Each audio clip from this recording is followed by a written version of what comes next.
All right, today we are making chicken bacon ranch sandwiches.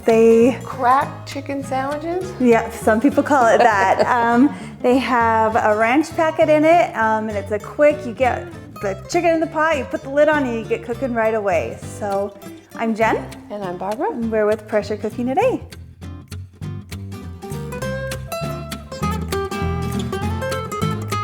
Step one is I like to mix together all the spices. So I put in the chicken broth and the butter. Just have a tablespoon of butter for flavor. And then we've got some pretty parsley for looks.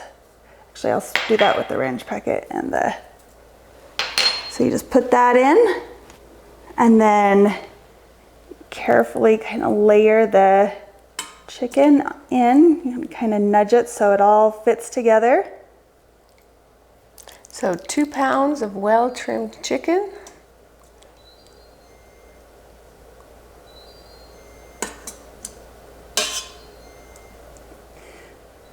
So 2 pounds of chicken, and you want it to be about as flat as you can make it. So I'm gonna layer the thicker part of the breast in where it's got its own little space, and then just kind of nudge the thinner part over till we get them all kind of nicely in there. They each kind of have their own space. So if you wanted, you could melt that butter, but it's gonna melt and just swirl around as everything boils in there. Yep. You'll notice I did not add the ranch packet to the seasonings. The store-bought ranch is full, it has some thickeners in it. I don't know what they are. Doesn't matter what they are. Okay, so store-bought ranch packet has some thickeners in it, and if those go against the bottom, they can kind of make a film on the bottom of your Instant Pot, and it'll give you the burn notice and your food won't cook properly. But if you just layer it on top, doing your best to just kind of keep it right on the chicken. The chicken will kind of be a barrier and it won't let that ranch settle down to the bottom.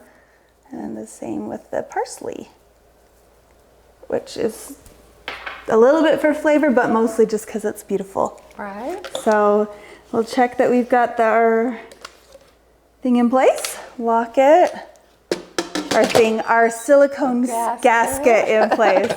Lock it, and then we'll set the cook time for a 7-minute high pressure cook time with a 10-minute natural release. So we'll see you in a minute. Okay, so pressure cook, custom, high pressure, set the cook time for 7 minutes, and don't forget to hit the start button. Okay, so we released the pressure for 10 minutes, but the pin actually dropped before then. So we can go ahead and take the lid off.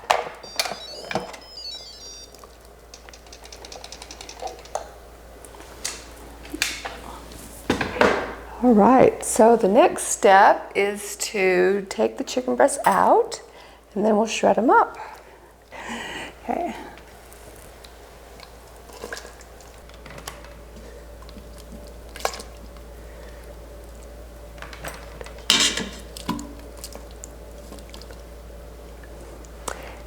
Then Jen likes to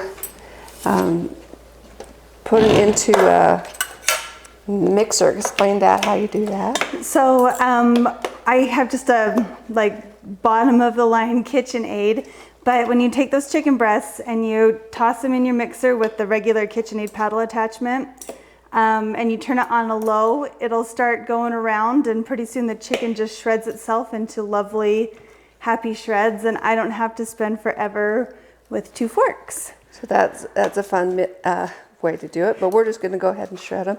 See how easy they shred. They've been with a 7-minute cook time and then the natural release. It gives them lots of time to get super tender, and they shred easily. We like to shred them on a rimmed baking sheet, so I don't know, cookie pan. That's always what we called it growing up. Yeah. And if you put a cutting board on it, if you have to use a knife, it just makes it really easy to keep the juices from the chicken in and not kind of going everywhere. And And then while she's doing that, we can start thickening up. We use the yummy chicken broth left in there to kind of make a creamy, cheesy sauce. So I'm gonna go ahead and turn on saute.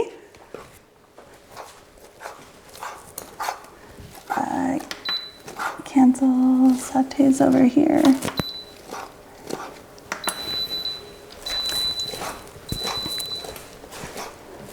All right, so we've got saute mode going. It's gonna bring this to a boil. First step is we add cornstarch slurry. So we've got 2 tablespoons of cornstarch and we've got 2 tablespoons of cold water. You wanna use cold water when you make a slurry. And then you wanna stir it until it's smooth. If you don't get it smooth before you add it to your pot, it will be really, really tricky to get it smooth after you've added it. So go ahead and stir and add it to the pot. I like watching cornstarch because you can almost see when it reaches the right boiling point. So now I'm gonna go ahead and stir in the cream cheese. You'll notice that we've cubed it into little blocks. That helps it melt so much faster and smoother than if we just left it as a whole piece. Go ahead and just stir it in. At first it looks kind of like, I don't know, little chunks of cheese. I don't know, little like film of cheese. It takes a little while for it to melt down. Yeah. And it will eventually go where there's no little like bright white bits, where it all kind of incorporates. But you just gotta keep stirring. And if it ever starts cooking quicker than you like, you can reduce the heat, or you can just lift the pot up and stir away from the heat for a minute, just to make sure. You don't want it to scorch.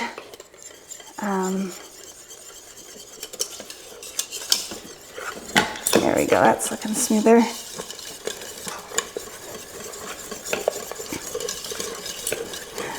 And then next up we have our shredded cheddar cheese.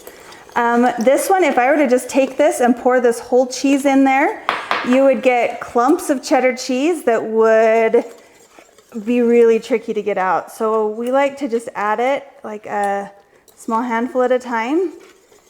Stir until it's mixed, and then add another handful, and just repeat that. It takes slightly longer to add it this way, but it incorporates so much faster that you actually save time by adding it in batches instead of just dumping it in all at once. So see how creamy and delicious that sauce looks? A lot of people call this cracked chicken and serve it, over mashed potatoes or noodles or something. But we've made it into fun sandwiches. We like it a little bit better as sandwiches. It's just more my family's taste. And if you want to cut down on the calories, you can always use like the Neufchâtel cheese. It will be a little bit less thick if you do that, but it'll still be yummy. Okay, so we'll add in the chicken.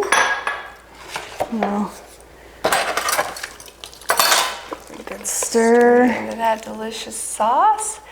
And I'll go get a plate and we'll dish it up. Make it work.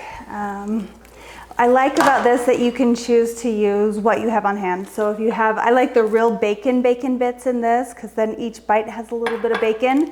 But if I've, made bacon for breakfast earlier in the day, I'll just make extra and I'll crumble that up real fine too. Again, whatever works best for you.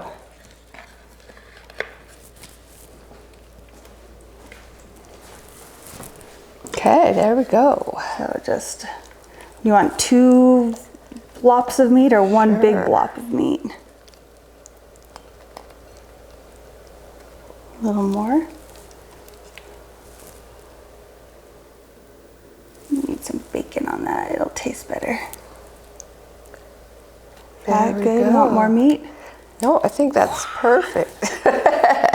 Okay. Well, there we go.